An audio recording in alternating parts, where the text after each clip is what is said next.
Good morning. Hello বন্ধুরা, কেমন আছো? আশা করি ভালো আছো। আমিও ভালো আছি। আমি সত্যি কথা বলতে কি, আমি ইউটিউব সম্বন্ধে কিছুই জানি না। আমি ইউটিউব পেজে এসে সবার ভিডিও দেখে দেখে কিছু কিছু শিখেছি ও সবাইকে আমি সাপোর্টও করে আসি। তোমরাও আমার পেজে এসে আমাকে সাপোর্ট করো। আমার চ্যানেলের নাম SR অফিসিয়াল। যদি সবার আমার শর্ট ভিডিও ভালো লাগে তাহলে একটা লাইক, শেয়ার ও কমেন্ট করবে।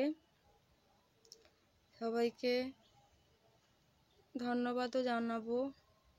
আমি কালকে এই প্রথমবার লাইভে আসব SR অফিসিয়াল। সবাইকে ইনভাইট জানাচ্ছি, সবাই এসে আমার লাইভে যোগ করো এবং আমাকে সবাই মিলে সাপোর্ট করো, আমি যেন এগিয়ে যেতে পারি।